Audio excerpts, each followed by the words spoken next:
The beauty and the importance of a morning ritual. Hello, beautiful people. My name is Suzii, and welcome to In the Pocket with Suzii. This is a tiny little space on the internet where you could come in for a little bit of support. And this is also a space where we dig a little bit deeper in who we are so that we can show up in the world in a better place. So today we are talking about morning rituals. I know a lot of us have some sort of routine, and I switch out the word routine for ritual because it feels like something that is more nourishing. Routine is it's a little bit more of the doing instead of a being. Ritual also feels like something that you can always return to, as opposed to routine is more regimented. So if you break it, meaning if you skip a day or two, something happened, a lot of us, like myself, feels guilty for breaking that routine or for not being consistent. So ritual is just a word that I feel it's easier for us to be gentler with us. So that's why I'm using ritual. And so it's important to have a ritual or some sort of rhythm as we are waking up. My belief is that we have the conscious awakened state, which is during the day, like right now, and then we have our unconscious sleep state, right? And the two worlds obviously operate very differently. And in between, as we are waking up from the sleep state to the awakened state, and from the awakened state going into a sleep state, there is what I called a shift change. And in those shift change, excuse me, in those shift change, it's very important for us to allow this, what had happened last night from your sleep state to kind of hand over. I imagine this as like a nurse shift in the hospital, a doctor shift. Every time you have a shift change, there's a shift takeover. So you delegate certain things, you kind of reflect on what had happened so that you could take on the next shift more fluidly, right? Seamlessly. So very similar concept that I imagine for ourselves to kind of get into. So therefore, that morning ritual and the evening, which I will do another time, but that morning ritual becomes that connecting bridge for us to take something from the night before and bring it into it, right? The other reason I feel that the morning ritual is so powerful is this essence of instead more of a self-creating activation process. So there are two parts. The first one is I love to take a few moments as soon as I am waking up, whether by alarm or whatever, however you do it. The second that you're waking up, you come into this space, just taking a deep breath in and just be here. Like this is your conscious mind waking up, right? And there's still part of you that's still lingering in the unconscious state. So being gentle and easing into this space is a beautiful practice already. It's a beautiful form of self-care. And it's also very, what is the word? It's very gentle, it's very nourishing, and it also allows this body to come into this space instead of just turning it on and go through your to-do list, it will have an opportunity for us to be more connective with our unconscious mind. We know that we're not just this form, this physical body. There's so much more that's going on. So it is up to us to develop this connection, to build this bridge, to get to know this unconscious part of us. We can do it. We just have to put in the tools and put in the time to practice this.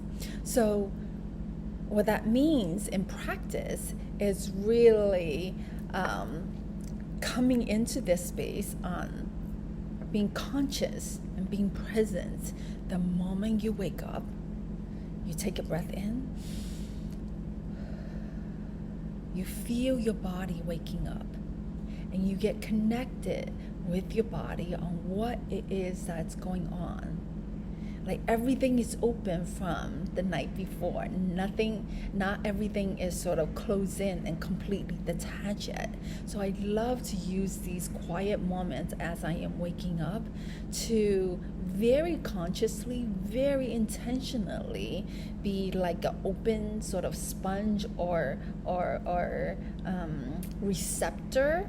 Is that a word? Receptor of perhaps some sort of message, some sort of imaging, some sort of guidance, some sort of dream or fragment of thought that is like lingering, that maybe our subconscious mind want us to be with, right? So this is really a beautiful space for us to be quiet and just receive. And I love the word receive in here because we're just being open. We're just seeing what's going on. And we're just acknowledging that we're coming from a different space. And we're being open to see what message is shifting over. And that you can use a timer. You can use I use an app called Inside Timer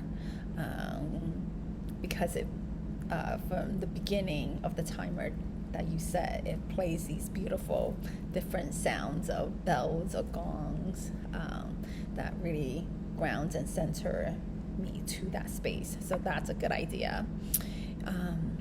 So as you are in here, as you are, getting deep into this space, I always love to keep a journal next to me.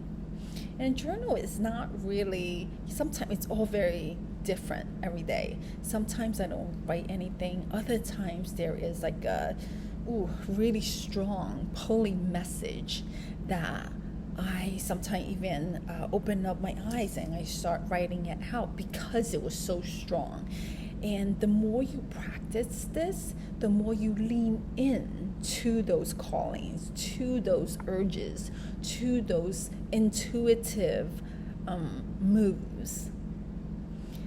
Again, this is so that we get used to this practice of connecting with our unconscious mind, with the conscious mind. So the first part of the morning ritual is being completely open and connected to capture on what was happening the night before. And the second part, which is the part that is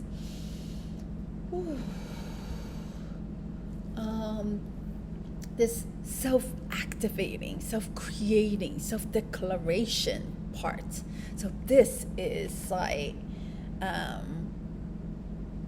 and the way I would explain this is a lot of times before I came into this practice, it's as soon as I'm getting up, I reach out to the phone. As soon as I get up, sometimes I'll turn on the TV. Not always. Like I'm already connecting to something. I'm already attaching and thinking about today's to-do list. So I don't really have a space to remember who I am, and I just go in being reactive to what the world is telling me. If I'm watching a television, usually it's news in the morning, so I'm already being told on what is going on around the world, and I'm reacting to those news. If I am on my phone, clearly I'm seeing Instagram or whatever it is that I see, I'm reacting to what the world is telling me. So, and when you're doing that, you're already in this mode of running on a particular program of how you react.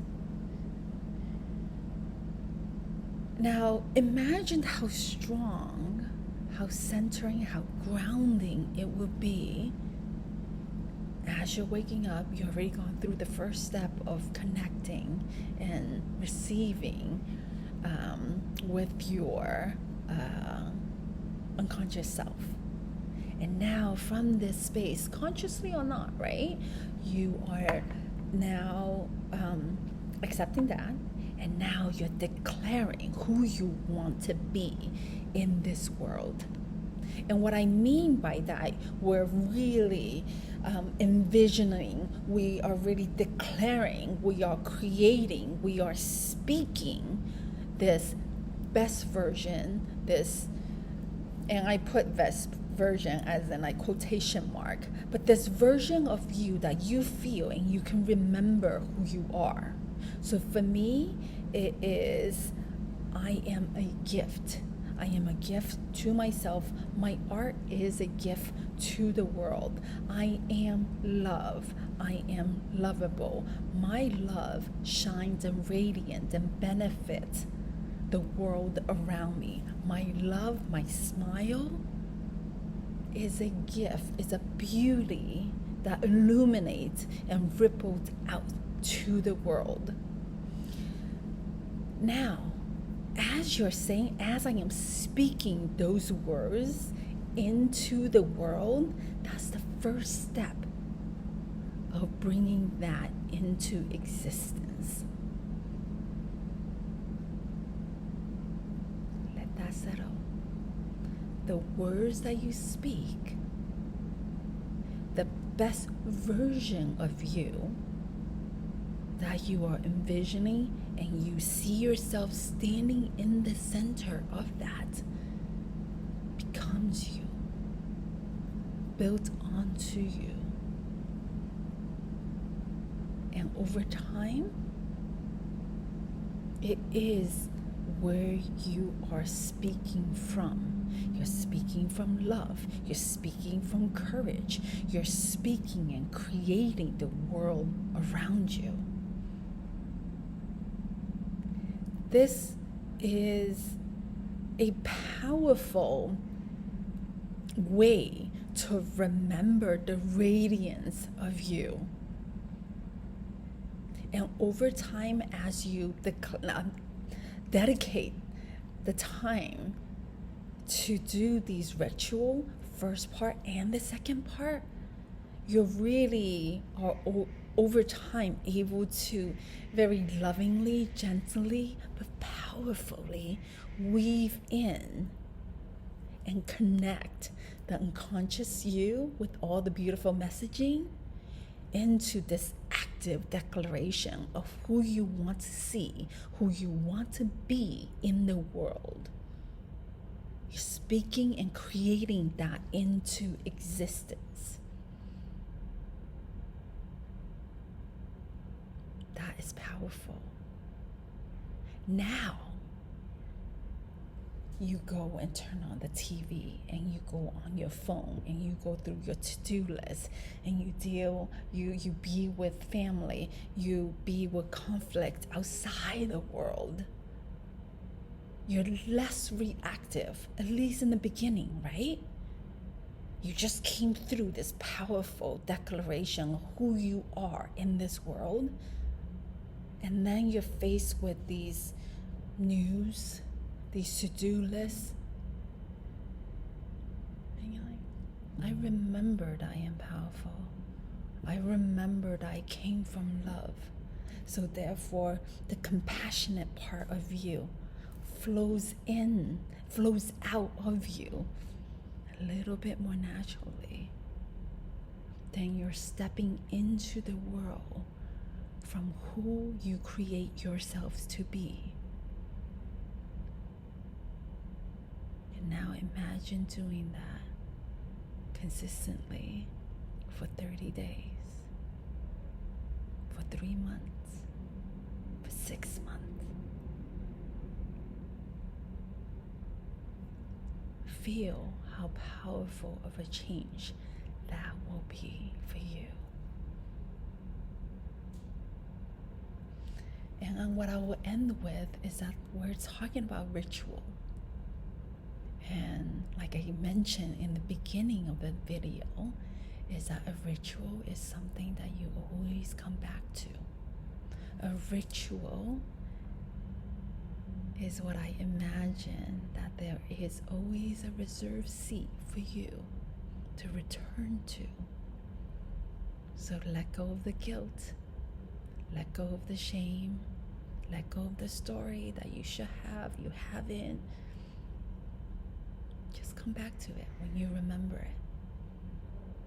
And put in the work when you do remember it. And go through the process, the first step and then the second step. And feel and create yourself into existence every day. That's how we make the change. That's how we activate this version of us. I hope you feel that. Please share with me if you decide to try this. Please comment if you have any questions. I'm coming back to it every day. Thank you so much for being here. If you enjoyed this video, please consider subscribing and come back to here, because these are the loving, passionate, and free-flowing content or creation or energy and vibration that I share with the world. And together we make this world into a more gentler and beautiful space to be in. So join me in this vibration, in this energy, and I know you feel it. My name again, Suzii, S-U-Z-I-I, 2 eyes, because I believe the I in me sees the I in you. See you next time.